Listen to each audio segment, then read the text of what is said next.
עמדה לאבותינו, והיא שעמדה לאבותינו ולנו, שלא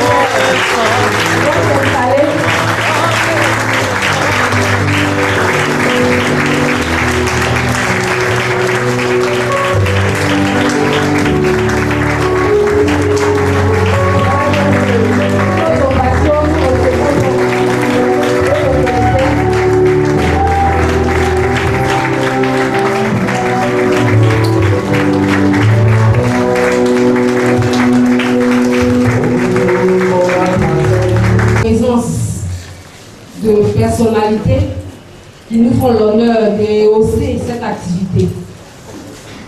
Nous leur demandons de bien vouloir se tenir debout afin que nous les acclamions. Monsieur Tchekoum Isidore.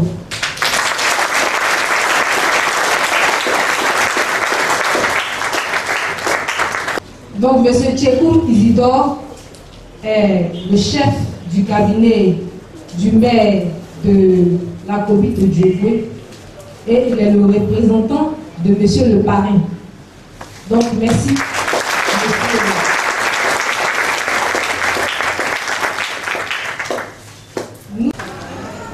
Monsieur Saïd Richard, pasteur de l'église de Dieu.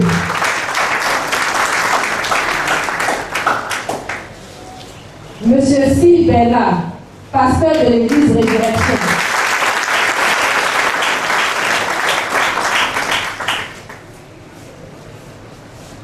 Pasteur Louédé Félix.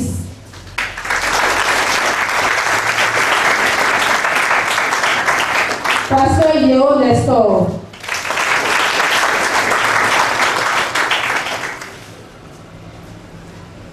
Pasteur Zahir Richard. Pasteur de l'église La Prophétie, Sei Tei Bazi.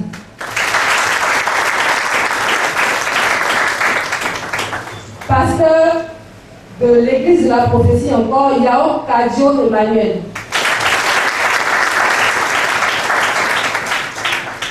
Pasteur de l'église EDP, Panier Edouard.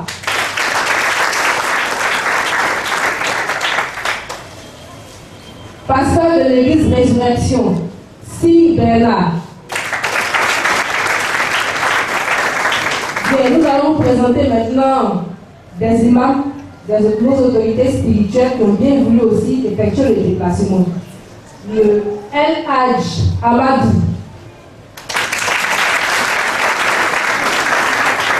Ce matin, nous venons donc d'assister à la prière d'ouverture. Ensuite, nous allons passer à la phase des allocutions. Après la phase des allocutions, nous allons passer à la présentation de la Bible restaurée. Ensuite, nous passerons à l'intervention de l'auteur. Après l'intervention de l'auteur, nous passerons à une série de questions et réponses. Après la série de questions et réponses, nous donnerons la parole à monsieur le parrain pour son mot de fin. Et après, nous passerons à la prière de clôture. Et après la prière de clôture, il va s'agir pour nous de passer au cocktail et à la dédicace de la Bible proprement dite. Donc, nous passons donc dès à présent à la série d'allocutions et nous appelons Monsieur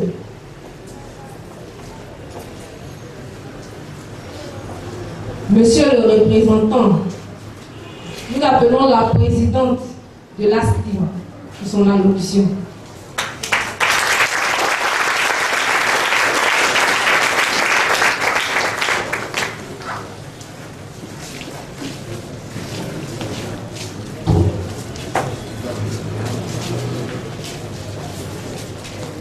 Veuillez excuser cette erreur de notre part. Nous appelons plutôt Monsieur Tchekoum, représentant du parrain, pour son mot d'ouverture.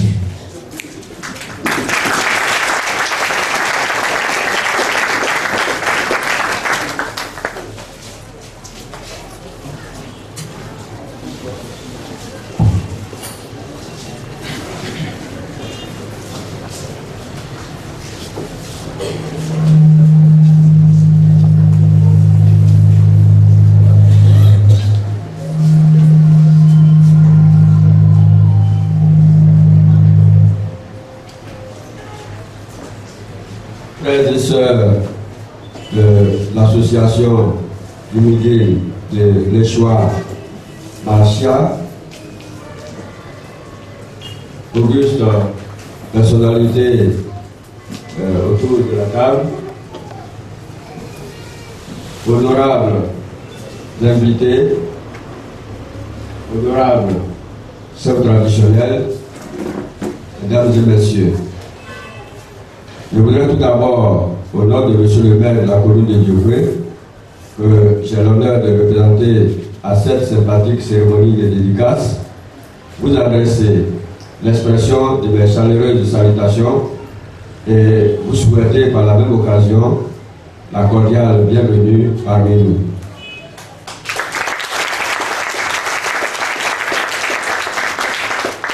Je voudrais également vous remercier pour l'honneur que vous nous faites par cette invitation qui fait de nous un partenaire privilégié de votre association, puisque l'une des influentes personnalités municipales, M. Toubia Ibrahim, DG de la geste aussi, premier adjoint au maire de Dioukwé, assure le parrainage de la cérémonie de dédicace. Ce matin, empêché par les obligations professionnelles, n'a pu effectuer le déplacement. M'a demandé donc de traduire auprès de vous ses excuses et son attachement.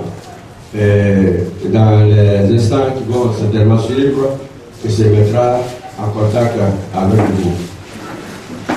Nous sommes donc des vôtres, frères et sœurs, de Limoudine.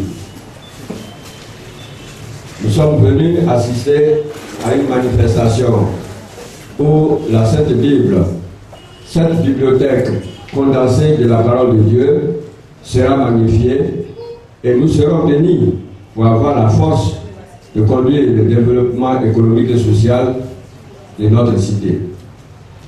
Chers frères et sœurs de l'association Limoudine de l'Échoua, l'esprit de cette dédicace épouse bien la certitude que la paix est retrouvée à Dioukwé. La cohésion sociale agrémente le quotidien de tous les citoyens. Les gens vaquent allègrement à leurs occupations. C'est ce qu'on appelle Dioukwé New Look. Mesdames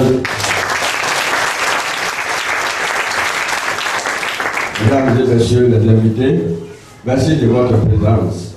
Que le Seigneur vous accompagne dans toutes vos activités. Je vous remercie de votre attention.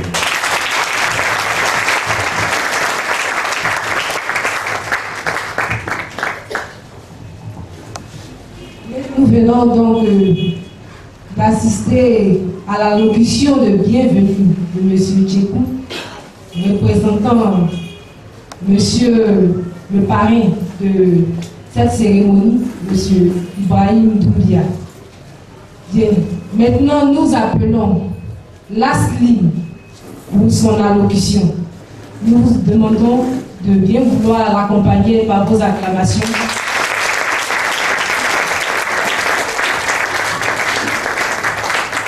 Nous voulons préciser que le discours de l'ASLI sera prononcé par Madame Yapo Kachi Léontine, qui est l'une des présidentes de la structure.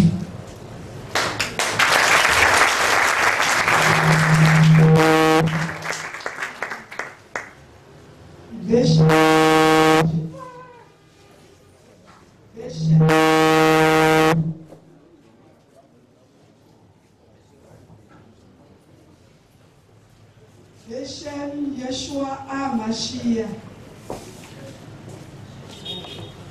Baruch Ata Adonai Elohim Avinu Melech Haolam, qui permet cette cérémonie de dédicace de la Bible restaurée.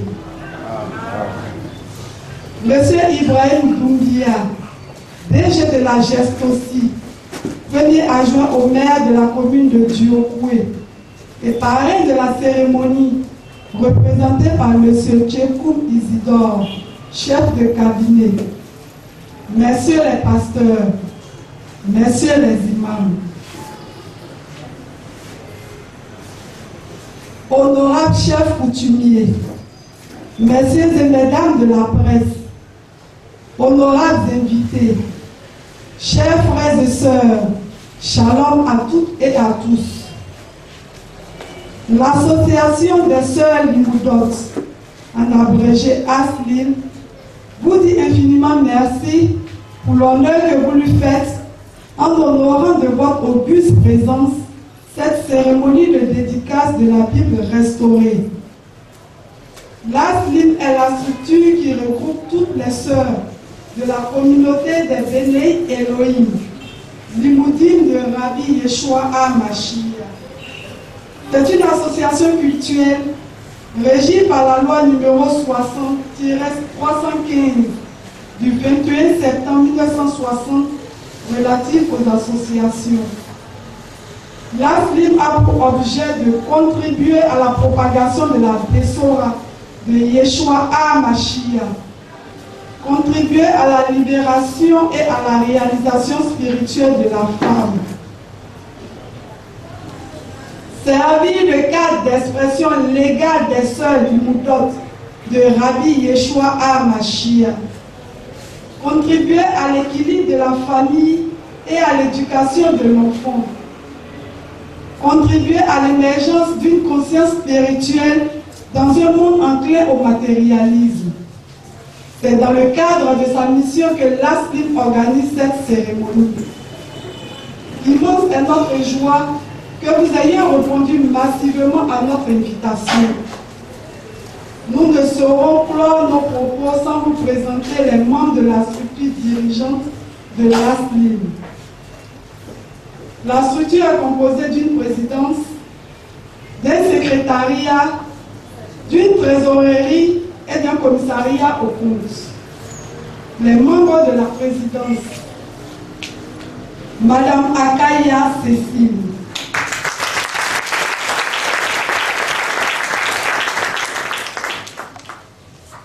Madame Yapo Kachi Léontine,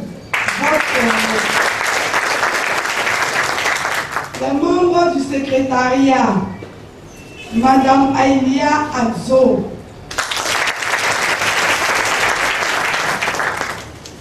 Madame Amon Aménan Cécile,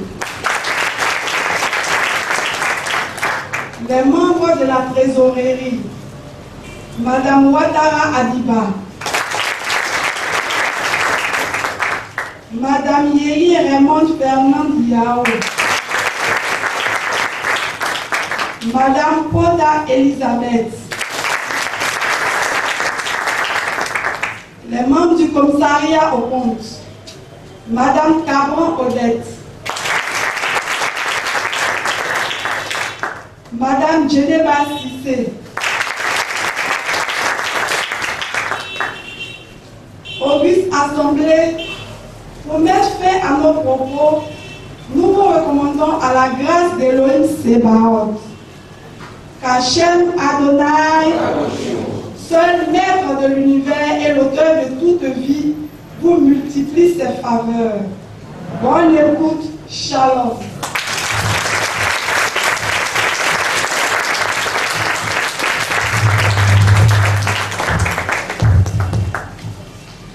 Allô. Donc nous venons donc d'assister au discours de l'ASLIM, discours prononcé par une des présidentes de la structure, Madame Yapo Kachi Léontine. Sans plus tarder, nous allons passer maintenant à la présentation de la Bible restaurée. Mais bien avant de passer à cette présentation, permettez-nous, Auguste Assemblée, de vous présenter certaines personnalités qui sont arrivées. Monsieur Djibi Serge, pasteur de l'église évangélique Ebenezer.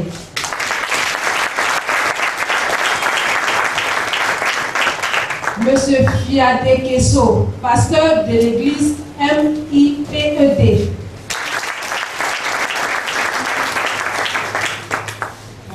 Donc, comme nous venions de l'annoncer tantôt, nous allons passer dès maintenant à la présentation de la Bible restaurée. Sous vos acclamations, nous appelons la CAM Traoré Karim Ebed.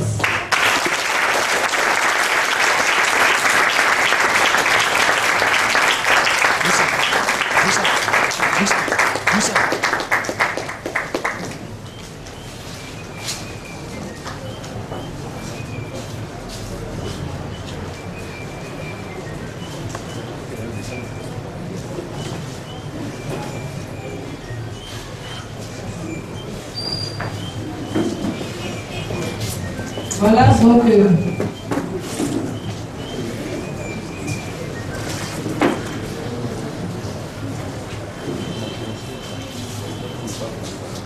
nous précisons que la CAM Traoré Karim Ebed est critique d'art et de littérature spirituelle.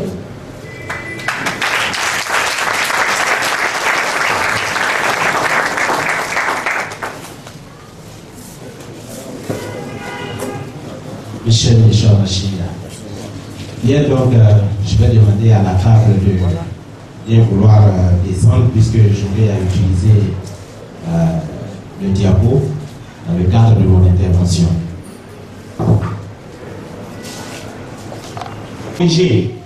Quand nous lisons l'histoire de la sortie des Israélites du désert pour Canaan, tel que cela est compté dans les Écritures, lorsqu'ils sont arrivés au bord de la mer Rouge, Moshe a tendu son bâton et la mer s'est séparée en deux.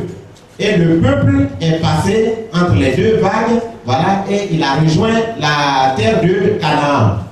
Mais dans les Bibles traduites, on fait passer les Israélites sur la terre ferme avant que la mer en question est une mer de jonc.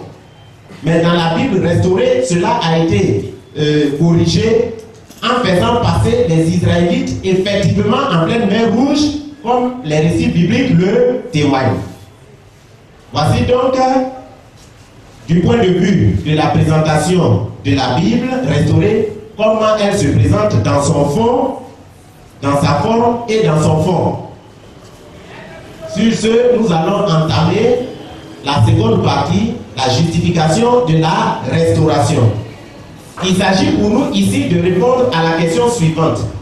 Pourquoi les bénis Elohim estiment-ils qu'il faut restaurer la Bible? À ce sujet, les bénis Elohim eux-mêmes ont donné 8 raisons pour justifier leur travail de restauration. Mais nous en avons retenu 4 qui sont, premièrement, l'évacuation de la Bible des 2 termes importants, Elohim, Adonai, Baruch Shemo. En effet, les bénis Elohim estiment que le nom du Créateur, c'est-à-dire Adonai, Baruch Shemo, ainsi que son titre, c'est-à-dire Elohim, ont été évacués dans les Bibles traduites au profit de Seigneur et Dieu. Et cela n'est pas normal. C'est ce qu'ils appellent le sacrilège. Donc, ce comportement justifie la restauration de la Bible. C'est l'une des raisons. La deuxième raison, c'est la substitution d'un Elohim à un autre. Les bénis Elohim estiment que dans les autres versions, Adonai Baruch Shemo, qui est l'Elohim qui est apparu à Abraham, a été remplacé par Dieu, qui est une entité qu'Abraham n'a jamais servi. Et ça encore, ce n'est pas normal. Cette substitution ne s'accepte pas en matière de spiritualité.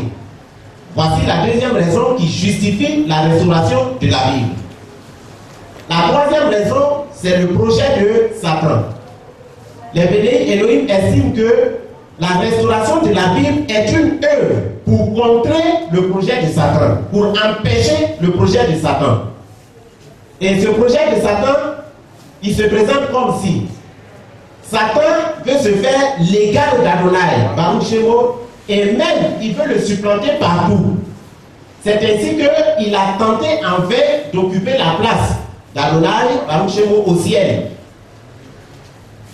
Les pasteurs sont bien au courant de cette histoire dans la Bible. Il en a été expulsé et projeté par terre.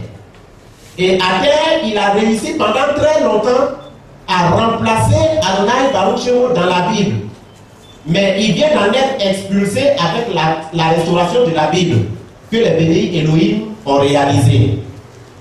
Il lui reste maintenant son dernier projet qui est d'aller s'asseoir bientôt dans le temple de Jérusalem pour se proclamer lui-même Adonai Baruch Shemo. Et la dernière justification, elle est formulée comme suit: la Bible aboutit au culte de Satan. Les bénis Elohim estiment que la Bible, dans cette traduction actuelle, aboutit au culte de Satan. Ce dernier point, nous allons l'aborder en détail dans ma troisième intervention, dans laquelle nous allons maintenant entrer. Et il s'agit là de ma contribution personnelle. Ma contribution personnelle va se faire autour de deux points. Le premier point, je vais vérifier l'affirmation des bénis Elohim. Et cette affirmation, la voici. Ils disent à la page 12 de la Bible restaurée: aujourd'hui, l'adoration chrétienne est une adoration de Lucifer par l'idole seul appelée Dieu. C'est cette affirmation très très troublante que nous allons soumettre à la critique pour vérifier ses fondements. Et pour cela, nous allons utiliser un outil que nous appelons le modèle conceptuel de l'adoration. C'est par cet outil-là que nous allons soumettre cette déclaration à la critique. Et cet outil, le voici. Voici ce que nous appelons le modèle conceptuel de l'adoration. Une observation de cet outil montre ceci: c'est que dans tout système d'adoration, il y a trois éléments. Nous avons l'être adoré, que nous appelons le signifié. Nous avons les adorateurs et nous avons l'image de l'être adoré que nous appelons le signifiant. L'être adoré, il se trouve dans le domaine spirituel. Les adorateurs sont dans le plan physique. Et l'être adoré doit entrer en relation avec les adorateurs qui sont dans le plan physique. Les adorateurs de même aussi doivent entrer en relation avec l'être adoré qui est dans le plan spirituel. Seulement, en spiritualité, l'être adoré ne peut pas entrer directement en contact avec les adorateurs. Ni les adorateurs ne peuvent entrer directement en contact avec l'être adoré. Le contact entre ces deux se fait de façon médiatisée. Et donc, le contact se fait à travers l'image de l'être adoré, que nous appelons le signifiant. Voilà comment se présente le système d'adoration. Il y a un être qu'on adore, c'est le signifié. Il y a les adorateurs, mais les adorateurs ne peuvent pas entrer directement en contact avec l'être adoré. Il faut nécessairement passer par l'image de l'être adoré que nous appelons le signifiant. Nous allons prendre deux exemples pour illustrer ce schéma. Notons ici que à partir de ce schéma, on dégage nettement que on ne peut pas entrer en contact avec l'être adoré directement. Il faut nécessairement passer par le signifiant, tout comme l'être adoré aussi doit nécessairement passer par le signifiant pour entrer en contact avec les adorateurs. Maintenant, ce signifiant-là, il peut être un nom, il peut être un objet minéral, il peut être un objet végétal, il peut être un animal, il peut être un humain. Voilà comment ça se présente. Et donc nous allons montrer deux exemples pour illustrer ce schéma. Le premier exemple, nous le prenons dans la Nouvelle Alliance. Dans la Nouvelle Alliance, l'être adoré, c'est-à-dire le signifié, c'est le Père. Son image, c'est le Fils, c'est-à-dire son signifiant. Le signifiant, c'est le Fils. Et nous allons voir les 4 passages suivants qui attestent ce schéma. Jean 14, 6 dit ceci. Yeshua lui dit, je suis le chemin, la vérité et la vie. Nul ne vient au Père que par moi. Le Père, c'est le signifié. Pour que l'adorateur aille au Père, il faut qu'il passe par Yeshua, qui est le signifiant. Le deuxième passage dit, car il y a un seul Elohim et aussi un seul médiateur entre Elohim et les hommes, Yeshua HaMashiach, homme. 1 Timothée 2,5. Donc ici, il y a un seul Elohim, voici le signifié. Un seul médiateur entre Elohim et les hommes, c'est-à-dire Yeshua, voici le signifiant. Et les adorateurs, ce sont les hommes. Le troisième passage dit, il, c'est-à-dire Yeshua, est l'image de l'Elohim invisible. Donc l'Elohim invisible, c'est le signifié. Son image dans le plan physique, c'est Yeshua. Et le dernier passage, Jean 14, 9 dit, celui qui m'a vu a vu le Père. Le Père, c'est le signifié. Pour le voir, il faut avoir vu son signifiant, son image qui est Yeshua. On ne peut pas voir le Père directement. Donc si tu as vu son signifiant, tu as vu le signifié. Donc ces passages illustrent bien que notre outil, le modèle conceptuel de l'adoration, se vérifie dans la Nouvelle Alliance. Notre deuxième exemple, nous allons le prendre dans les religions traditionnelles. Par exemple, l'animisme. Dans les religions traditionnelles, l'être adoré, que nous appelons le signifié, est un esprit. Et son image ou son signifiant peut être un cours d'eau, une montagne, un ancêtre, voire même des génies. C'est-à-dire au village, quand le vieux est en train d'adorer une rivière, derrière la rivière se trouve un esprit. C'est l'esprit-là, en fait, qu'il recherche. C'est avec cet esprit qu'il veut entrer en contact. Donc l'esprit-là, c'est lui qui est le signifié. La rivière n'est que l'image par laquelle on passe pour entrer en contact avec l'esprit. Donc la rivière, c'est le signifiant. Donc que ce soit dans la Nouvelle Alliance ou dans les religions traditionnelles, le modèle conceptuel de l'adoration, le schéma que nous venons de vous montrer, atteste bien comment les choses fonctionnent dans tout système d'adoration.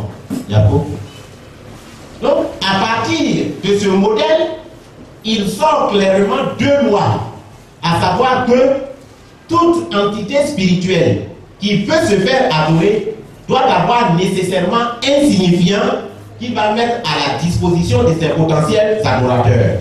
C'est la première loi. Une entité qui veut se faire adorer doit mettre à la disposition de ses adorateurs un signifiant, puisqu'on n'entre pas directement en contact avec l'adorateur. La deuxième loi, c'est que le signifiant doit être semblable au signifié. Le signifiant doit avoir les mêmes caractéristiques que le signifié. Il doit refléter les mêmes caractéristiques que le signifié.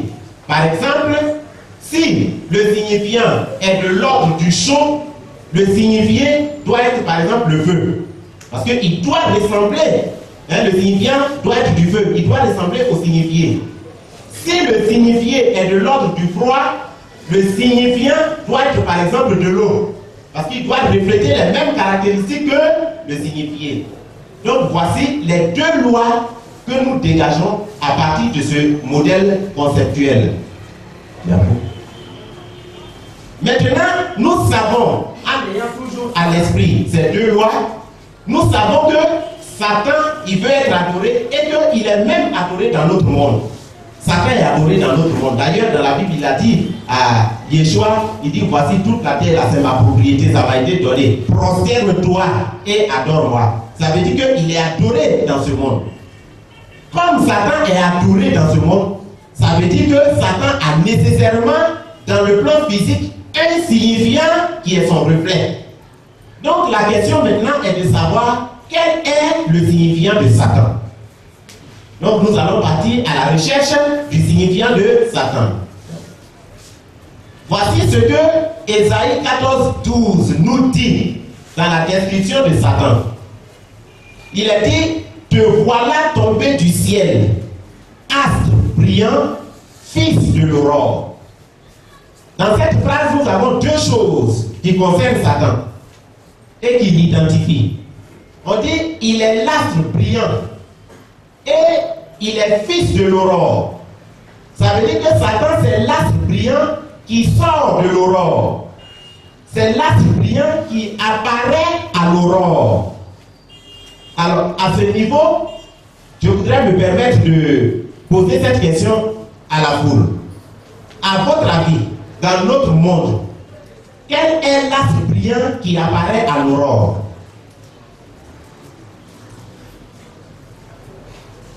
Quel est l'astre brillant qui apparaît à l'aurore? Qui peut vouloir bien s'essayer? Dans notre monde là, quel est l'astre brillant qui apparaît à l'aurore? L'aurore, c'est très tôt le matin là. Voilà. Quel est l'astre brillant qui apparaît à l'aurore? Oui? Monsieur, vous pouvez vous essayer? Je m'adresse à l'aider là, oui, vous, oui. À votre avis, quel est l'astre brillant qui apparaît à l'aurore? Bien, pasteur Panier et moi, de la prophétie. Pour moi, je pense bien que ça fait être le soleil.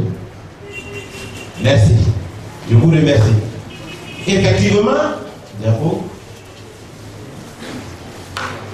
Donc, comme le pasteur vient de l'affirmer, l'astre brillant qui apparaît à l'aurore, c'est bien le soleil. Donc, le soleil, c'est le signifiant de Satan. On dit: tu es tombé du ciel, astre brillant, fils de l'aurore. Si l'astre brillant qui apparaît à l'aurore est le soleil est le signifiant de Satan. Parce que c'est lui qui apparaît à l'aurore chaque matin. Donc le soleil est le signifiant de Satan.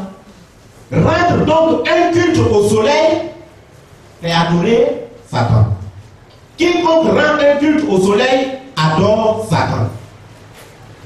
Or, dans les Écritures, nous voyons que Adonai Baruch Shemo, le culte du soleil. Il a horreur du culte du soleil. Et le verset de Lévitique 26:30 l'atteste. Et nous le lisons: je détruirai vos hauts lieux, j'abattrai vos statues consacrées au soleil, je mettrai vos cadavres sur les cadavres de vos idoles, et mon âme vous aura en horreur. Adonai est le culte du soleil. Et dans ce passage, 3 éléments attestent la profondeur de sa haine pour ce culte. Il dit: je vais abattre vos statues consacrées au soleil, là. Premier niveau. Deuxième niveau, je vais mettre vous-même, les adorateurs du soleil, là, vos cadavres sur les cadavres de vos idoles, là. Et puis troisième niveau, mon âme vous aura en horreur. C'est-à-dire, je vais vous haïr éternellement. C'est de l'inimitié. Donc tous ceux qui adorent le soleil, voici ce qu'il leur réserve. Parce que le soleil, c'est le signifiant de son adversaire, c'est-à-dire Satan. Et il hait le soleil parce que Satan, qui est le signifié du soleil là, il prétend aussi à l'adoration et au règne. Et dans la Bible, nous voyons une histoire qui illustre très bien la haine qu'Adonai a pour le culte du soleil. C'est la crise dite du veau d'or. Cette crise qui est intervenue entre Adonai Baruch Shemo et les Israélites dans le désert du Sinaï nous donnent un aperçu de la haine qu'il a pour ce culte-là, c'est-à-dire le culte du soleil qui est l'adoration camouflée de Satan. En fait, de quoi s'est-il agi dans cette crise? C'est que le drame est venu par le fait que les Israélites, voulant adorer Adonai Baruch Shemo, leur Elohim, qui les a délivrés du joug de Pharaon, ils se sont trompés de signifiant. Ils voulaient adorer Adonai Baruch Shemo, mais ils se sont trompés de signifiant.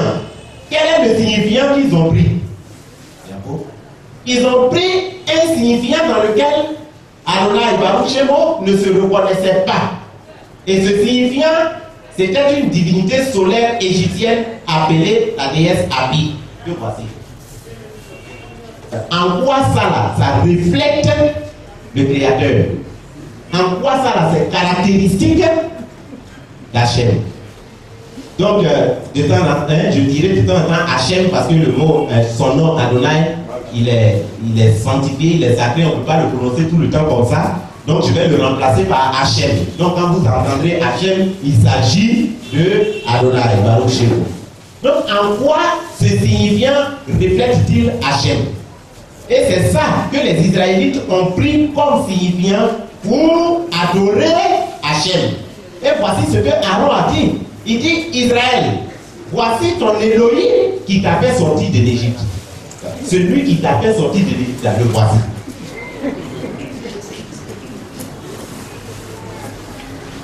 Et c'est cette méprise-là qui va entraîner, voilà, en fait ici c'est le soleil.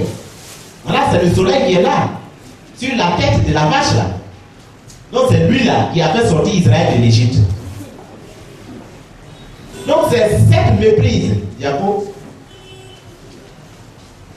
qui va faire que, voilà ça, voici celui qui a fait sortir Israël de l'Égypte, Adonai Baruch Shemo, ses adorateurs Israël, ils voulaient l'adorer et ils lui ont donné comme signifiant son adversaire, c'est-à-dire le soleil, Satan.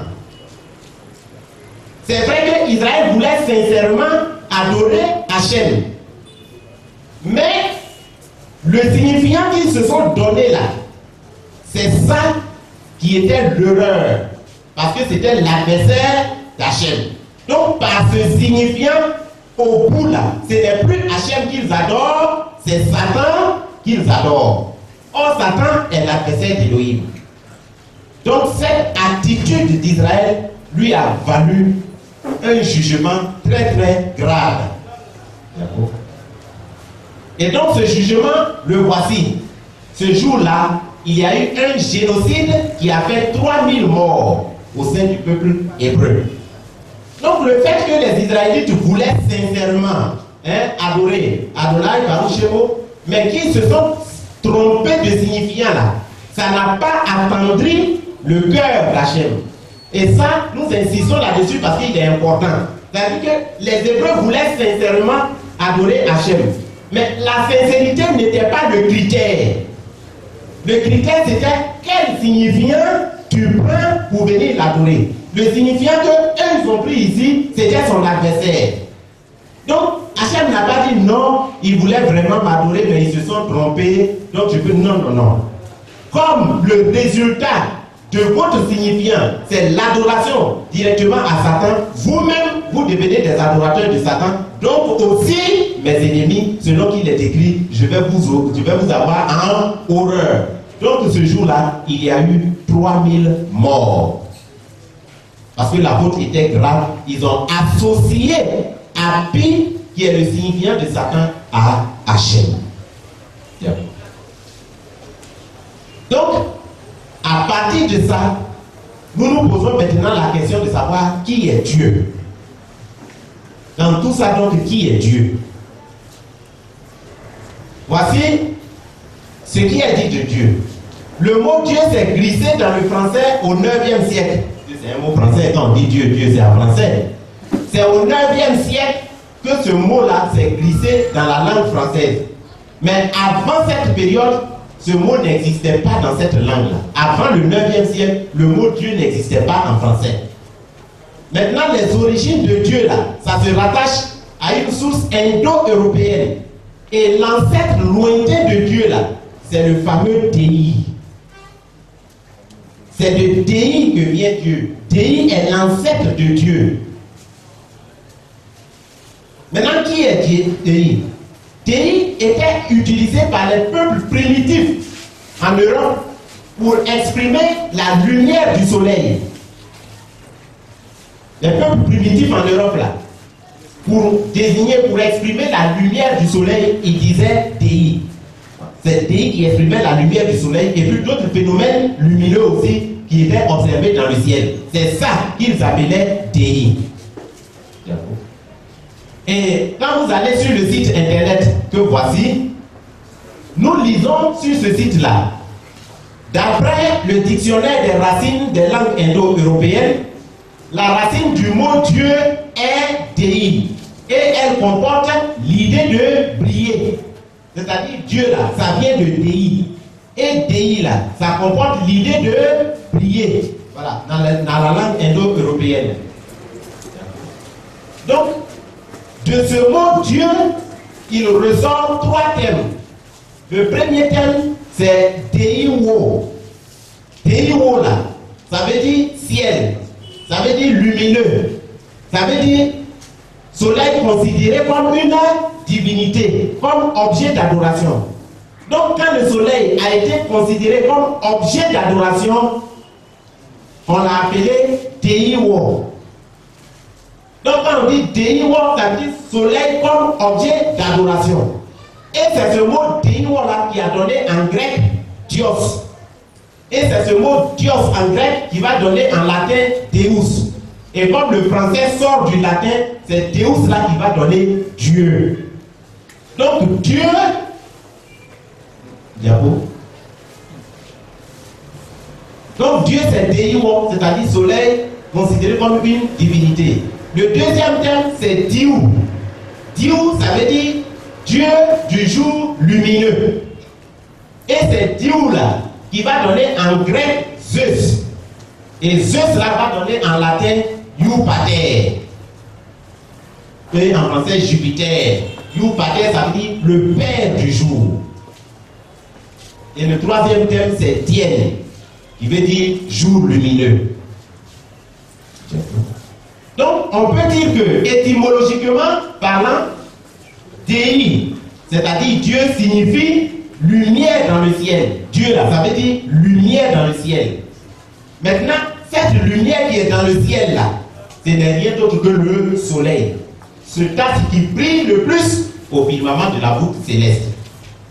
Ainsi donc, Dieu là, ça fait référence au soleil divinisé. C'est-à-dire, quand le soleil est devenu objet d'adoration, on l'a appelé Dieu.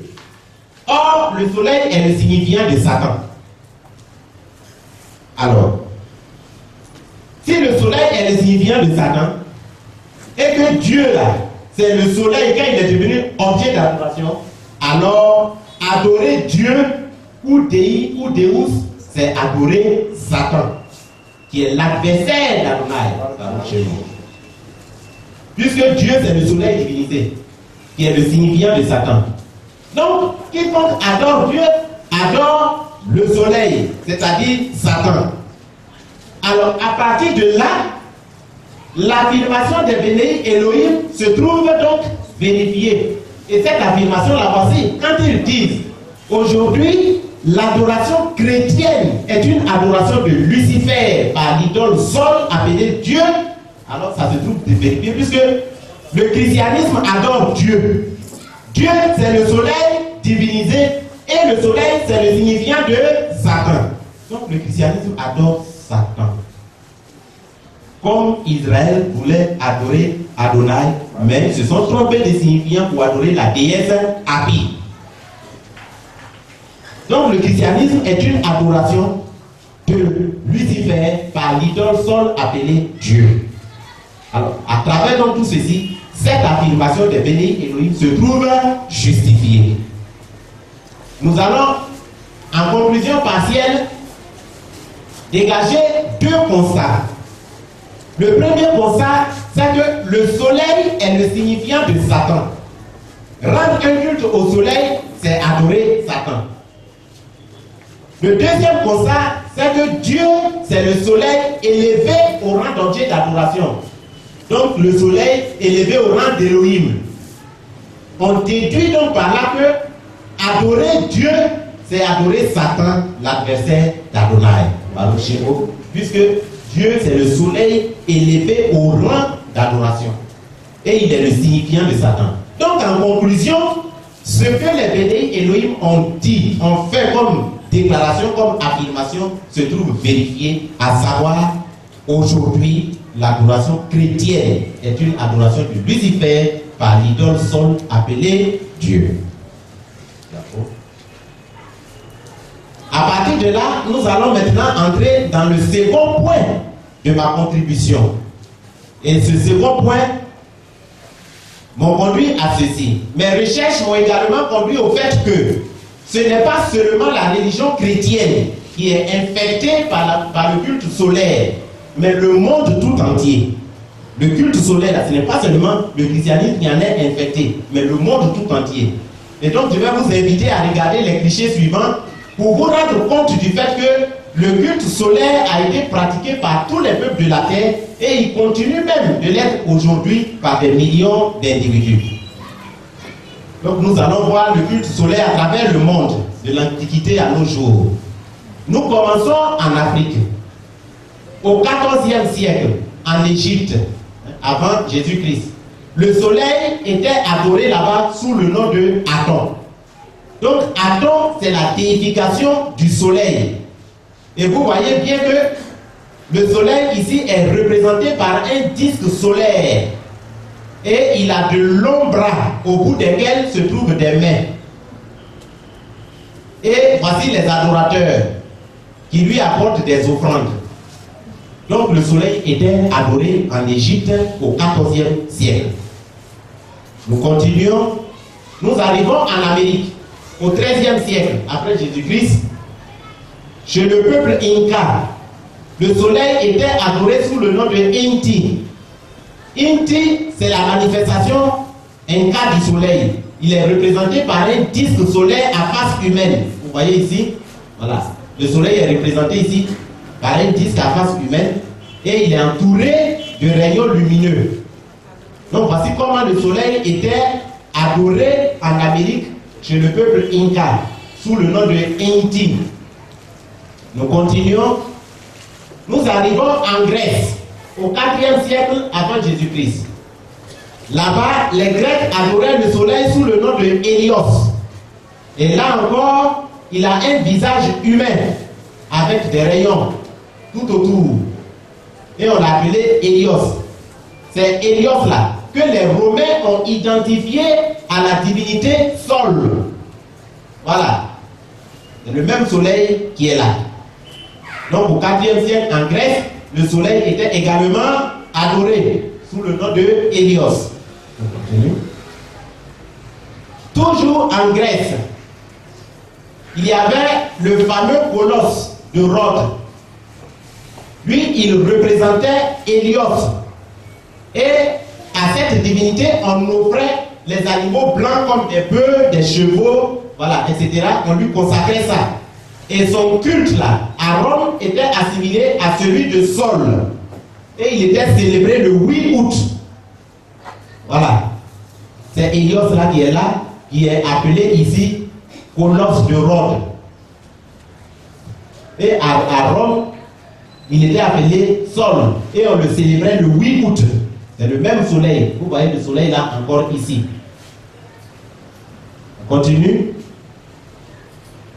Nous arrivons en Amérique dans les années 1886. Là, nous avons la statue de la liberté. La statue de la liberté est l'un des monuments les plus célèbres de la ville de New York. C'est une réplique du colosse de Rhodes. Hein? L'autre colosse qu'on a montré tout à l'heure, voilà, celui-là. C'est sa réplique qui est la statue de la liberté. Et il est dédié à Hélios, qui était une divinité solaire grecque. Voilà le même soleil qui est sur sa tête ici. la même divinité solaire là, qui est là. Nous continuons. Nous arrivons à Rome, au 3e siècle avant Jésus-Christ. Là, le soleil est adoré sous le nom de Sol Invictus. Ça veut dire le soleil invaincu. Donc il est apparu dans l'Empire romain au 3e siècle. C'est le même soleil qui est là. Donc les Romains adoraient la divinité appelée Sol Invictus, c'est-à-dire le soleil invaincu. Continue. Et c'est l'empereur romain Aurélien qui a assuré une place officielle à Rome en proclamant que le soleil invaincu, c'est-à-dire Sol Invictus là, est le patron principal de l'Empire romain. Et il a fait du 25 décembre une fête officielle appelée le jour de naissance du soleil, qui se dit en latin Dies Natalis Solis Invicti. Donc voici l'origine du 25 décembre. C'est le jour de naissance du soleil, Sol Invictus, qui était une divinité adorée à Rome. Et maintenant son successeur, un de ses successeurs, Constantin Ier, qui était converti au christianisme, mais au début de son règne, Constantin était un adepte de Sol Invictus avant d'être converti au christianisme. Et c'est cet empereur-là qui a fait du dimanche un jour de repos en hommage au Sol Invictus par une loi du 7 mars 321. Donc dimanche qu'on utilise aujourd'hui comme jour de repos, on dit week-end là. Voici ses origines. Voilà. Ça a été choisi comme jour d'adoration du soleil Invictus. Et ça, c'est Constantin qui a établi ça par la loi du 7 mars 321 et qui demeure jusqu'à ce jour. Nous allons au Japon, en Asie. Là-bas, c'est la déesse Amaterasu. C'est une déesse japonaise du soleil. Voici le même soleil là encore, autour de sa tête. Cette fois-ci, Dieu est devenu une femme ici. Donc, Amaterasu est la mère des empereurs. Et donc, dans la mythologie japonaise, elle est la déesse du soleil, la reine des hautes plaines célestes, et elle serait même l'ancêtre de tous les empereurs japonais. Et c'est ça là que nous trouvons sur le drapeau japonais. Cette déesse Amaterasu là, elle est symbolisée par un disque solaire avec ou sans rayon. Quand vous prenez le drapeau japonais là, il y a un disque solaire rouge au milieu, voilà, avec ou sans les rayons. C'est ça là qui est représenté comme ça, le soleil. Nous continuons. Cette fois-ci, nous arrivons toujours dans la Rome chrétienne. Ici, voici Marie, mère de Jésus. Voici ce qui est autour de sa tête là, ça se passe le commentaire. Voici Marie. C'est la même adoration de Sol Invictus. Nous continuons. Et maintenant, voici le clou. Le mot Dei là, qu'on vient de vous montrer, qui est l'ancêtre même de Dieu, c'est-à-dire le soleil adoré là. Ce mot Dei se retrouve dans la célèbre inscription Vicarius Filii Dei, qui figure sur les tiares des papes au Vatican. C'est-à-dire le gros chapeau que le pape porte là. Sur ce chapeau-là, qu'on appelle la tiare, il est écrit Vicarius Filii Dei, le vicaire du Fils de Dieu, c'est-à-dire le remplaçant du Fils de Dieu. Or, on sait que Dei, c'est le soleil adoré, Dei, c'est Satan. Donc voilà, c'est ça qui est écrit sur la tiare du pape au Vatican et nous avons zoomé ça. Voilà, Vicarius Filii Dei. Nous continuons. Donc, nous allons donc conclure notre intervention en disant ceci. Nous tenons à remercier les Bénéi Elohim pour l'énorme travail qu'ils ont abattu, car la restauration de la Bible, plus qu'un devoir intellectuel, est une exigence d'Adonai. Cette exigence est illustrée à travers ses commandements, dont voici un. Exode 20, de 2 à 3, il dit: Je suis Adonai, Baruch Shemo, ton Elohim, qui t'a fait sortir du pays de Mithraïm, c'est-à-dire de l'Égypte, de la maison de servitude. Tu n'auras pas d'autre Elohim devant ma face. Satan a été chassé du royaume des cieux suite à son push manqué. Il doit être chassé de la Bible en y effaçant le nom de Dieu. Ce nom ne peut pas figurer dans la Bible. Aujourd'hui, avec la Bible restaurée, cela est fait. Il ira bientôt s'asseoir dans le temple d'Elohim à Jérusalem pour se proclamer Adonai et il y sera chassé. Je vous remercie, qu'Adonai vous bénisse.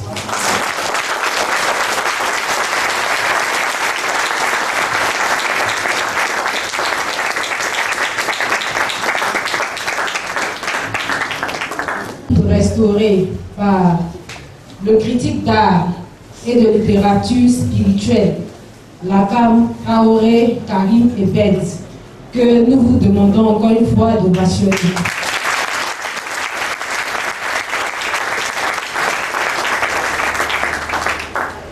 Honorables invités, nous allons passer dès maintenant à une étape très très importante de la cérémonie qui nous réunit ici ce matin.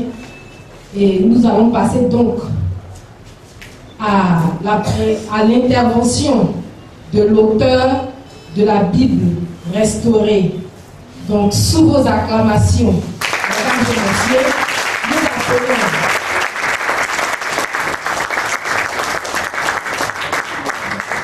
nous appelons l'auteur de la Bible restaurée. Lakam Kone Aboubakari Siddiq, pour son intervention. Nous voulons préciser que Lakam Kone Aboubakari Siddiq est cocave de la Keïla de Béni Elohim.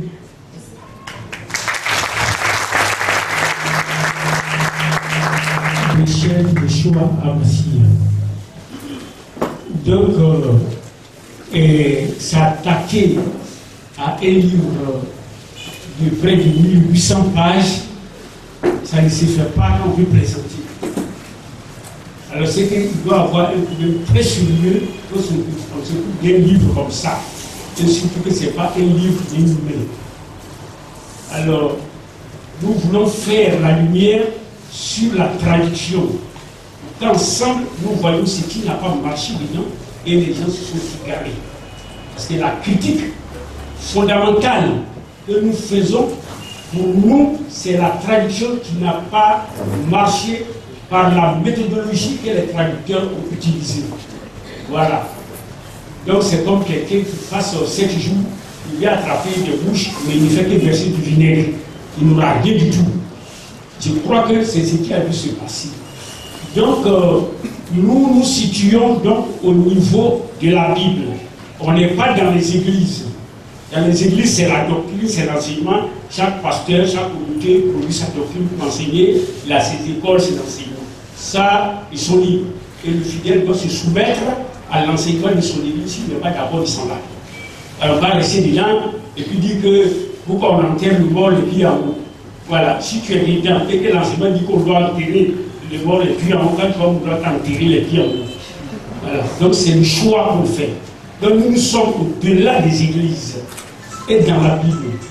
Donc voilà, et pour la Bible, il y a 4 nécessités incontournables qu'il faut faire. La première des choses, il fallait produire la Bible elle-même. C'est-à-dire, les textes qu'on lit là, il fallait la produire.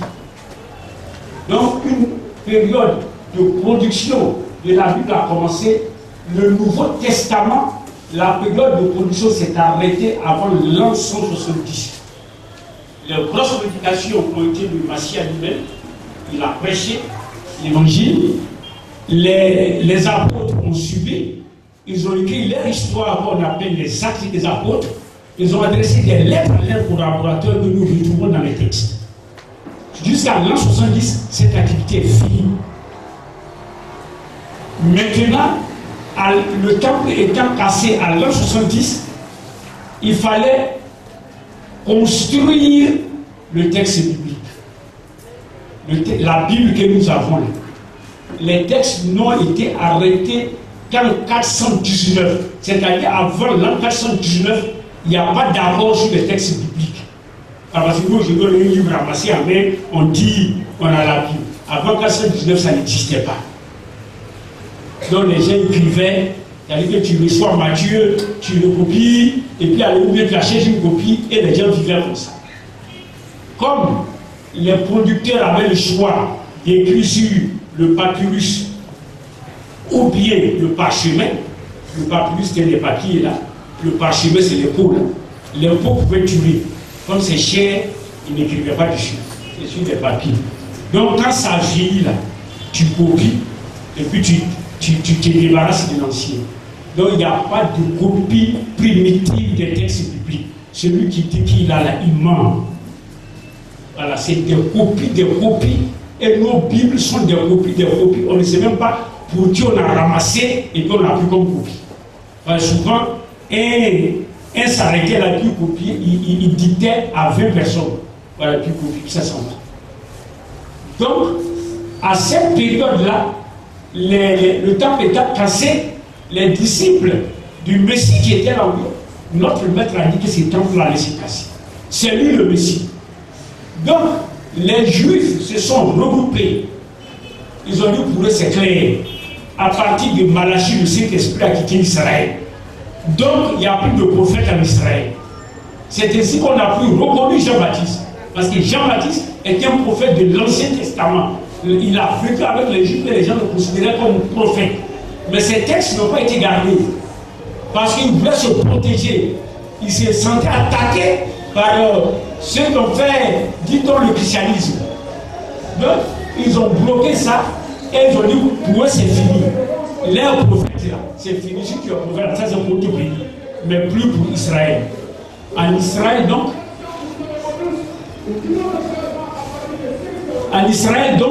les prophètes sont arrêtés. Donc, eux, ils ont arrêté leur livre à Malachie et ça s'arrête là. Ils ne le connaissent pas. Les chrétiens maintenant ont vécu. Ils écrivent. Et là, on a perdu. Ça veut dire qu'au moment de la construction, là, il faut regrouper les textes. Ça veut dire qu'il faut arrêter qu'est-ce qui est vrai et qu'est-ce qui est faux. Il y avait plus de 10 évangiles. Ils n'en ont arrêté, ils n'ont choisi que 4. Et quand on leur demandait pourquoi ces 4, un puissant théologien comme Irénée de Smyrne, Irénée de Lyon, il dit non, il y a 4 points cardinaux, il y a peut-être il fallait 4, ça va être en dessous. Il y a 4 états de la matière, il fallait 4 évangiles. Donc on a arrêté 4 évangiles. C'est comme ça qu'ils ont justifié. Jusqu'au concile, c'est un monsieur, Marcion, qui s'est levé. Il dit, partout là, il y a des Bibles, chacun, comme on avait chacun ses lettres, machin, tout. Il faut qu'on arrête le canon de l'écriture. Qu'est-ce qui va être nos livres là? On est qu'à les arrêter. Pour lui, c'était scellé. Il retient seul évangile, celui de Luc. Parce qu'il reconnaît Paul.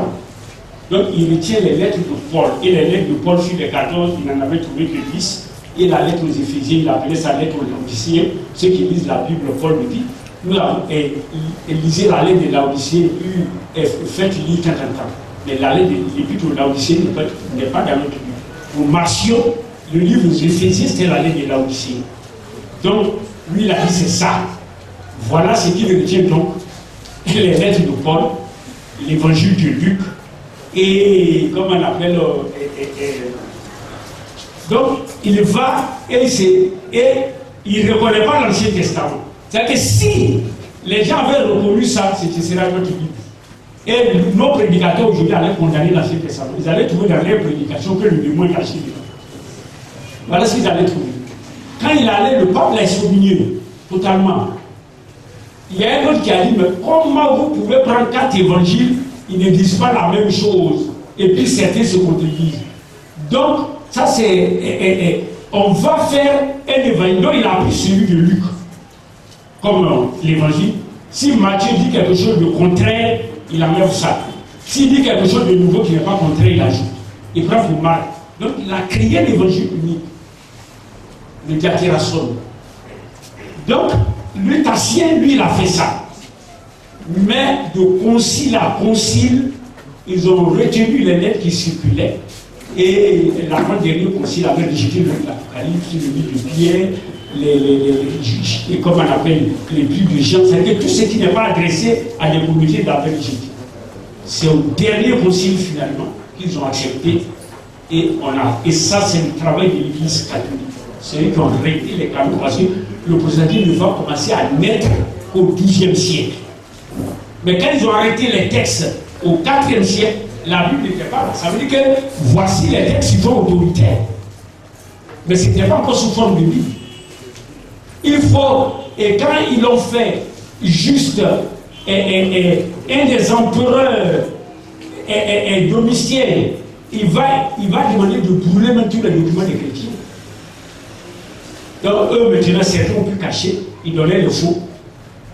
Donc notre livre a été constitué. Voilà, la grande question qu'on pourrait poser à cette période, est-ce qu'il n'y a pas de livres sérieux qu'on n'a pas? Ce qui est sûr, la Bible elle-même cite 15 livres qui ne sont pas, comme on appelle dans le texte, 15 livres, elle-même elle cite. Voilà. Celui qui a fait le livre des rois, il a ses archives qu'il cite, qui n'est pas dedans. Il y a les prophéties de Diego, d'Achisia qui ne sont pas dedans. Le livre de Noc est cité clairement par Jules, ça n'y a pas dans la Bible. Au moins 15 livres qui sont absents de nos textes. Ça, on peut toujours critiquer. Mais ce que j'ai trouvé de fondamental qui a disparu, c'est ce que quand vous lisez le livre des Actes, on dit qu'il persévérait dans l'enseignement des apôtres. L'enseignement des apôtres, quand les apôtres étaient vivants, ils venaient pour enseigner. Et cet enseignement a disparu. C'est pour que chaque église, là, comme on n'est pas dans chaque église, là, chaque église a sa doctrine. Mais si l'enseignement des apôtres avait été maintenu, on aurait une doctrine uniforme. Mais l'enseignement des apôtres a disparu. Certains ont tenté d'écrire l'enseignement des apôtres dans ce qu'on appelle la dikachi, qui existe. C'est déjà là qu'on voit partir 3 gouttes d'eau sur la tête avec beaucoup de colonie. Beaucoup sont battus pour mettre ça dans, comment on appelle, dans la Bible. Voilà, il y a beaucoup de livres, des livres similaires, beaucoup de lettres qui existent et qui n'ont pas pu entrer. Mais je pense que le document fondamental perdu, c'est vraiment l'enseignement des apôtres et qui fait qu'il y a des doctrines différentes dans toutes les églises. Parce qu'en fait, ce que chaque pasteur, en allant derrière la Bible, ce qu'il veut se retrouver, c'est l'enseignement des apôtres pour le communiquer à son troupeau. Donc lui, il doit inventer ça.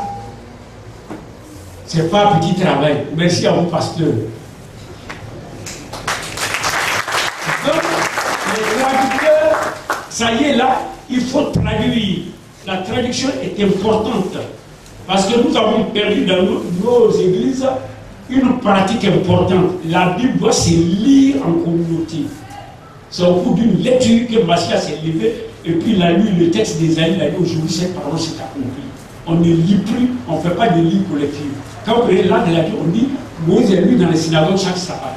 La lecture est une pratique qui a disparu, que les premiers croyants faisaient. Or, si elle doit se lire dans les communautés, dans toutes les langues, il faut aller à la traduction nécessaire. Et il y a eu un grand travail de traduction.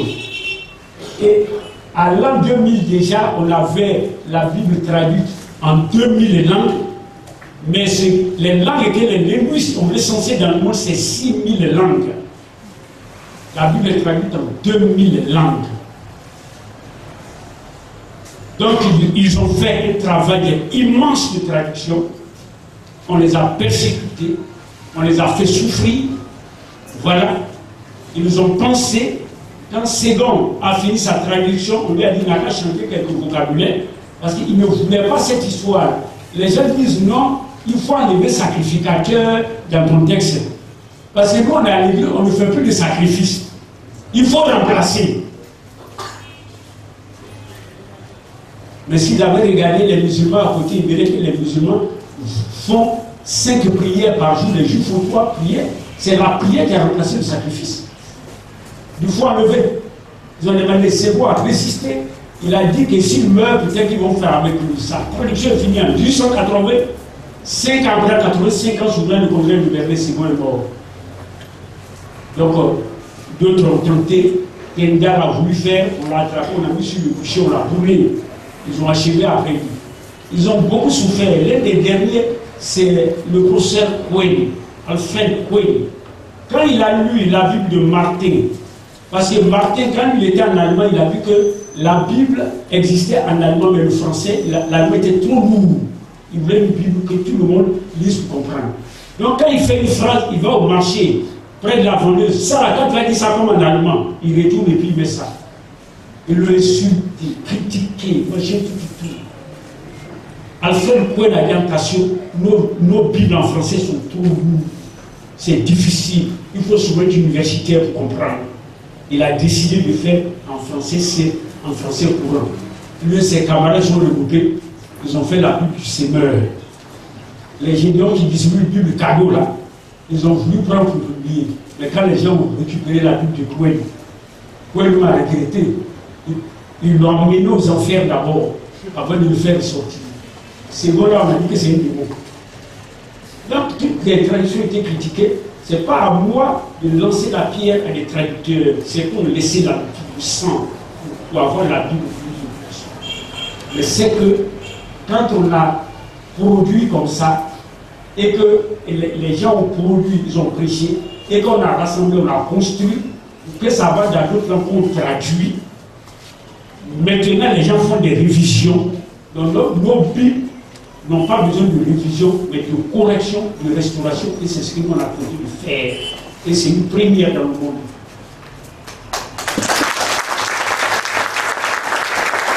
Donc, quand les Hébreux ont regardé ce qui a été l'ancêtre de notre première Bible traduite de l'hébreu au grec, voici ce qu'ils ont dit.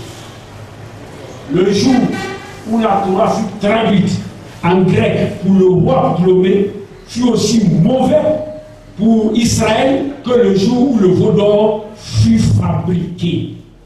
Pourquoi? Puisque la Torah ne pouvait pas être traduite adéquatement. Veau d'or que vous avez vu, on a présenté là, on dit notre Bible ressemble au veau d'or, que c'est la même faute qui a été commise. Voilà. Alors si c'est ça, voici ce veau d'or, est-ce que l'erreur que nos gens ont fait, c'est ici, ou bien c'est là, ou c'est là? Bon, ici on ne se trompe pas, c'est nous-mêmes qui adorons. Mais ici, là, est-ce qu'ils se sont trompés là? S'ils se sont trompés là, et qu'ils se sont trompés ici aussi, ça veut dire que c'est plus grave que le veau d'or. Très très grave. Parce qu'ils se sont trompés simplement comme ça. Parce qu'il a dit, vos statues là, je casse. Vous-même, je vous tue, je mets vos cadavres dessus, et puis je vous hais. Ça veut dire que si vous êtes une église qui avait ça, il casse votre église, il met vos cadavres dessus, et vous êtes haïs. Or, vous apprêtez à aller au ciel. Voilà le grand problème que ça pose. Alors, nous disons, bon, il faut examiner. Donc, pour examiner ce problème, voilà le plan que je vais suivre. L'état des lieux avant la traduction. Qu'est-ce qu'on a fait avant la traduction? Et je vais préciser certains vocabulaires et montrer la méthode que les traducteurs ont utilisée et avoir le résultat. Quand on aura nous-mêmes la méthode et le résultat, on verra si le travail est parfait ou pas.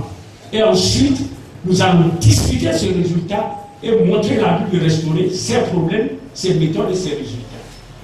Donc voilà le tableau est du monde. Donc si nous restons à ce niveau-là, voilà, la Bible est un livre très particulier. Quand on traduit, il faut y faire attention. Il y a au moins 4 mots dedans. Si vous les mélangez, vous n'êtes plus dans la Bible. Vous êtes dans le blasphème même.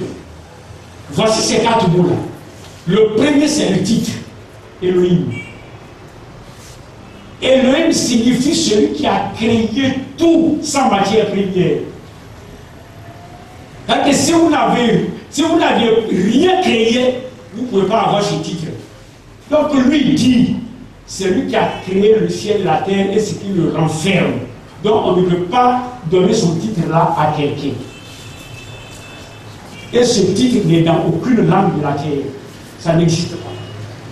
Voilà. il dit c'est lui seul son titre. Si vous donnez son titre à quelqu'un, vous donnez à cette personne sa gloire. Ça, il va vous tuer. Si vous donnez son titre d'Élohim à une créature, vous faites qu'ils sont deux. Non, non, non. Vous allez passer 40 ans de jeûne et ils sont fous. Voilà. Ça, c'est un... Les traducteurs devraient bien tenir compte de ce mot qui n'existe dans aucune langue. Et il a mis, c'est-à-dire que c'est la forme plurielle, mais c'est au singulier. Vous dites que tout ce qu'on va appeler Elohim, là, ça est dans lui-même ici. Il n'y a rien à lui. Ça, c'est son nom propre. Son nom même. Quand on dit son nom, on n'a qu'à le sanctifier, il a un nom. Voilà, l'islam parlera de 99 noms de Allah.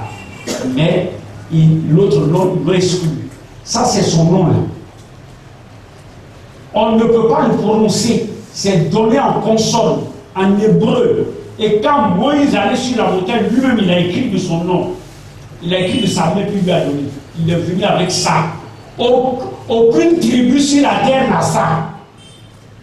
C'est son nom propre, ça. Voilà. Comme moi, je m'appelle Abou, là. Lui, c'est son nom, ça. Pour moi, là, on peut prononcer. Pour lui, là, aucune bouche ne peut prononcer. Il n'y a pas de voyelle dedans. C'est un ensemble de consonnes. Ça, comme il a écrit le nom de façon non prononciable, parce que le jour où vous prononcez son nom, ça veut dire que vous le connaissez. En ce moment, mieux vaut venir vivre avec vous. Connaître son nom, c'est connaître son identité. Alors, il a donné un mot. Quand vous rencontrez ce nom-là, vous prononcez ça. Vous lisez ça. C'est ce qu'on appelle le Kéli. Donc, quand vous rencontrez son nom-là, vous dites Adonai.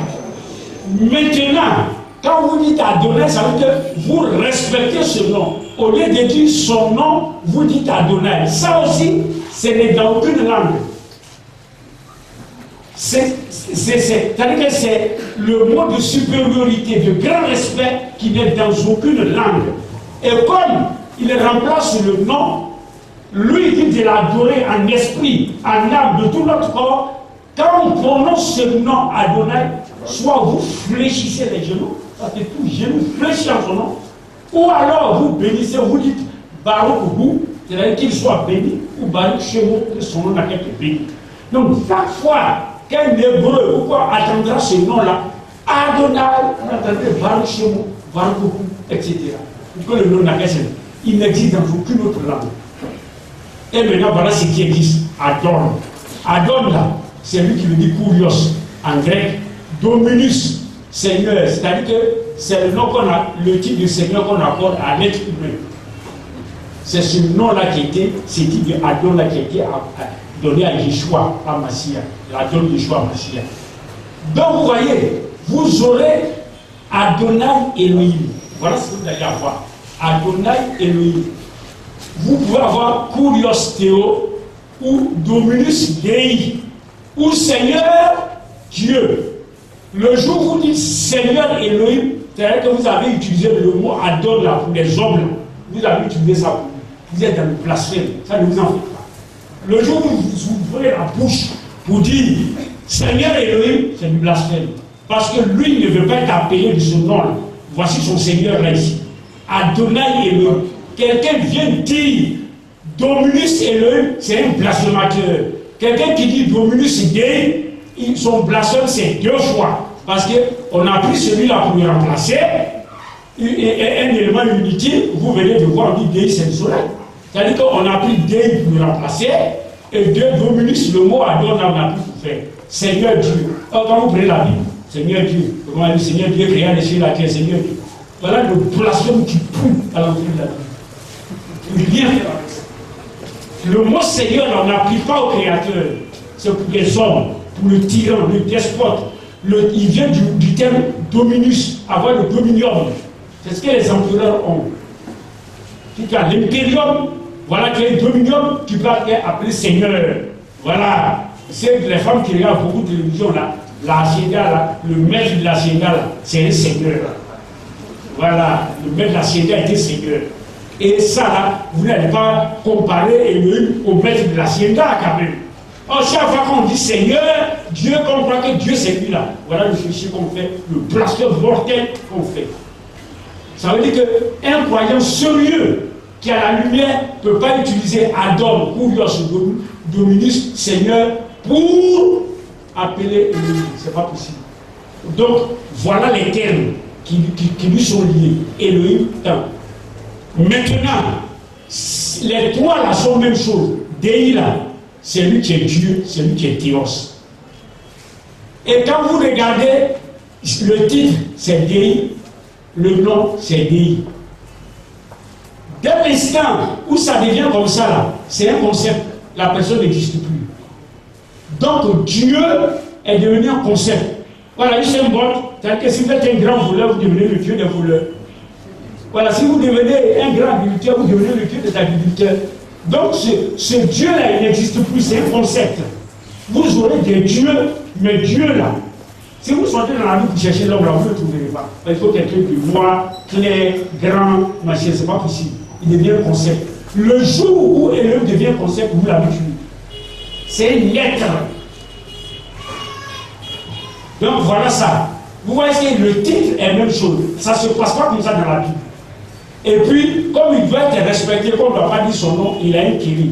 Eux, ils n'en ont pas. Donc ils vont faire, en principe là, pour appeler, ils devraient dire Dei Dei. Dei Dei, c'était ce qu'ils devraient faire. Mais vous, Dominus Dei. Ceux qui voient la messe encore, Dominus Dei. Voilà. Donc voilà l'état des lieux que nous avions, que nos gens avaient pendant la traduction. Donc, ils ne pouvaient pas dire que Elohim là, il était égal à Dieu. Parce que Théos, Dei, Dieu, viennent de Babylone, de Babel, où Abraham même est né, il a grandi. Les gens adoraient les Théos là-bas. Et il est sorti, et Elohim l'a rencontré, et il a dit, je serai ton Elohim, etc.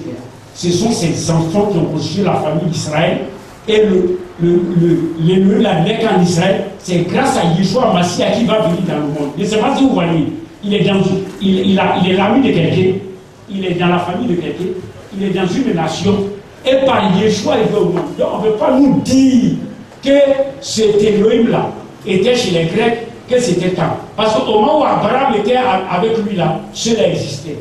On l'adorait. Donc ce n'était pas cela. Voilà, comme il vient le critique d'art vient de démontrer, ça c'était le soleil. Donc il ne peut pas, un peuple ne peut pas s'asseoir pour dire que non, que lui et lui là c'est Nyamia, c'est pas Nyamia, c'est pas vrai. Nyamia n'a jamais dit au Paoulé qu'il a eu un enfant pour sauver les gens. Il ne sait pas, on va aller chercher cet enfant Paoulé. Il va s'appeler Kabou, pourquoi mais il va s'appeler Jésus-Christ. Donc voilà. Les mots là, ce qu'on peut connaître d'eux, Elohim là, c'est elle là, on peut fabriquer d'autres mots avec. Les quatre lettres, la Havaya là, on peut lire Yahou. Donc vous allez Alléluia, ça veut dire louer Yah, comme le musulman dit Al-Hamoudou, c'est-à-dire louange, li, Allah, donc louange à Allah. Alléluia, ça veut dire louange à Yah, c'est-à-dire son diminutif là qu'on peut prononcer du terme sacré. Imaginez-vous un pasteur qui va s'asseoir, Alléluia, c'est-à-dire gloire à Yah, et les fidèles disent gloire à Dieu. Donc, les deux là, qui là. Parce que Alléluia, fidèle dit gloire à Dieu. Les fidèles, quand il dit Alléluia, donc lui s'adresse à Yah, et l'autre s'adresse à gloire à Dieu, c'est-à-dire au soleil. Voilà, chaque jour, chaque dimanche que Elohim fait, là, on adore les dieux d'amour. Voilà la réalité que nous vivons. Et ça, ce n'est pas la faute au pasteur, c'est la faute au traducteur. Et ils ont fait un travail immense. Et comme nous allons le voir, leur limite sera nettement mise en lumière.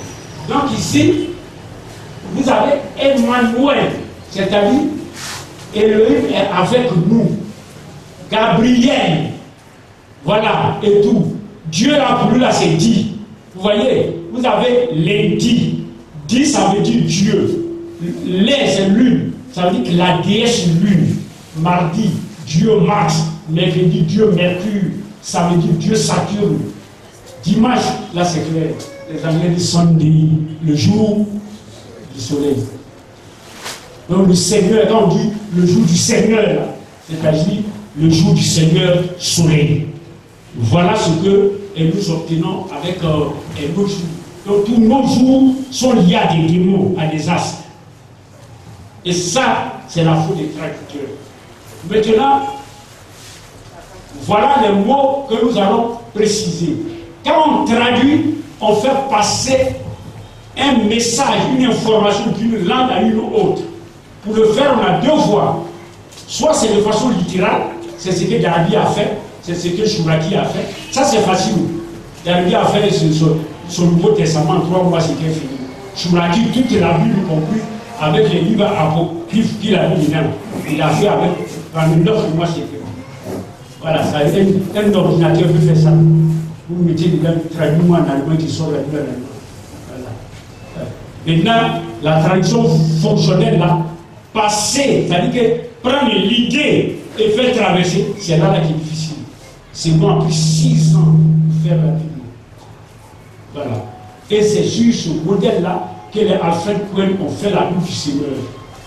Maintenant, la substitution, c'est-à-dire, on vous dit d'envoyer de la kéké, et comme vous n'avez pas de la kéké, vous prenez le gari. Vous prenez du gari. Donc vous avez du gari, mais il faut accepter que vous n'avez pas de la kéké. On remplace. Voilà. La substitution, c'est remplacer. Et voilà.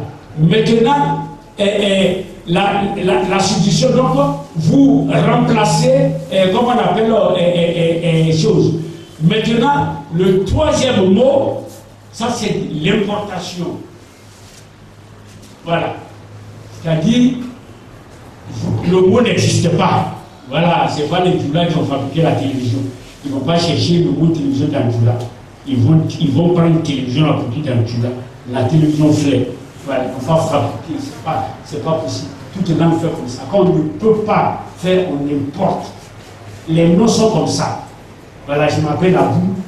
Le président il s'appelle Ouattara. Ce n'est pas parce qu'il va arriver en France qu'il va s'appeler Hollande. Il arrive à tuer l'homme ne sait pas du nom comme ça, comme manioc dans les ethnies. Voilà. On a envie d'importer le nom. Les mots techniques, on les importe. Voilà. Donc voici ce qu'il faut faire. Donc, ayant ça à l'esprit, voyons maintenant le travail de nos traducteurs. Alors, qu'est-ce qu'ils avaient, les tout premiers traducteurs, quand ils voulaient traduire notre Bible? Le roi d'Égypte, il est venu les trouver, il a dit, moi j'ai une grande bibliothèque, il faut que votre livre, truc là, vos livres hébreux là, n'ont qu'à être dedans. Et ils se sont dit, mais comment nous on va traduire pour mettre dans la bibliothèque la Bible, un objet saint, dans la bibliothèque qui est une profane. Il y a le nom de l'une dedans et son titre. Est-ce qu'on peut mettre là, n'importe qui peut ouvrir, manipuler? Donc, ils ont pris, ils se sont regroupés. S'ils refusent, le roi premier d'Égypte va les créer des problèmes s'ils le font blasphème. Ils ont pris la décision suivante. Les traducteurs décident de traduire le corps du texte biblique et de substituer ou de remplacer le nom et le titre d'Élohim par ceux des objets d'adoration locaux. Ils ont dit, bon, comme c'est chez les Grecs, on va traduire le texte, l'endroit où il y aura le nom d'Élohim, là, on met eux-mêmes les noms là. Le nom de leur chose qu'ils adorent là, on met. Donc si c'est chez les bourreaux, on prend le gars chez les bourreaux là. Vous adorez quoi? On met là. Voici la loi qu'ils ont fait. Là, le roi il a sa Bible, le créateur est respecté. Voilà comment nous avons eu notre première, la première décision prise. Et la décision a été appliquée au Nouveau Testament. Parce que les protestants qui se rendaient en Israël, qui revenaient, ont commencé à utiliser des mots comme Yahvé, Jéhovah, machin, tout ça. Ils tentaient de prononcer le nom sacré là. Ici, c'était bien informé en Israël. Vous allez voir que les gens parlent d'Hachem ou d'Adonai là-bas. Ils ont les Yahvé, les Jéhovah, les temps. Alors le cardinal Arizet dit, il faut traduire en se conformant à une tradition déjà évidente dans la version de Septembre, le nom du Dieu Tout-Puissant. exprimé en hébreu par le tétragramme, c'est-à-dire ça là, et traduit en latin par Dominus, vous voyez, doit être rendu dans chaque langue vernaculaire par un mot de même signification. Ça arrive chez vous, vous donnez le nom de votre langue. D'abord, Dominus, comme je vous l'ai dit, on ne peut même pas lui appliquer ça. Et eux, ils ont pris Dominus Dei. Si ça arrive chez vous, vous donnez quelque chose. Voilà, le nom qui est chez vous. Maintenant, si chez vous, Dieu s'appelle chien, vous l'appelez chien. Vous écrivez ça au commencement, chien, criant, les chiens, la clé. Voilà. Et c'est ainsi qu'on arrive à la traduction malheureuse de Jean 3,16. Dieu a tant aimé le monde qu'il a donné son Fils unique. Et que quand ils le traduisent maintenant tout là, Allah a tant aimé le monde qu'il a donné son Fils unique. Mais le Coran te dit, dans la sourate Qul-Huwa, dis-lui, l'Éternel n'a pas d'enfant, il ne peut pas enfanter, etc. Quand tu veux quelque chose, c'est le Kun Fayakun. Il n'a pas d'enfant. Quelqu'un qui dit qu'Allah a un enfant, il va l'en faire. Il devient shirk. C'est l'affirmation correcte du Coran et c'est la shahada. Maintenant, notre traducteur arrive, voilà, dans Jean 3,16, Allah a son Fils unique, Allah a d'une qualité, il a donné à Katina Kanou. Mais c'est des années, Allah n'a pas d'enfant. Dès l'instant où vous êtes chez Allah, Allah n'a pas d'enfant. C'est un blasphème, c'est même mis dans le Coran. Et il va appeler Jésus en jugement parce qu'il a dit de prendre lui et sa mère comme Dieu. Allah n'a pas d'enfant. Quels sont ces traducteurs sauvages qui sont arrivés à des confusions aussi mortelles? Hein? C'est pas là. L'autre a un fils unique par lequel il sauve. L'autre, il a envoyé un Rassoul. Si vous voulez, le Rassoul, il n'est pas dans le christianisme. Le Rassoul est dans l'islam seulement. Il n'est pas ailleurs. Il n'est pas chez les bouddhistes. Il a envoyé un Rassoul pour conduire les gens. Maintenant, vous, on vous a envoyé un fils unique. Et vous dites que Allah a eu un enfant.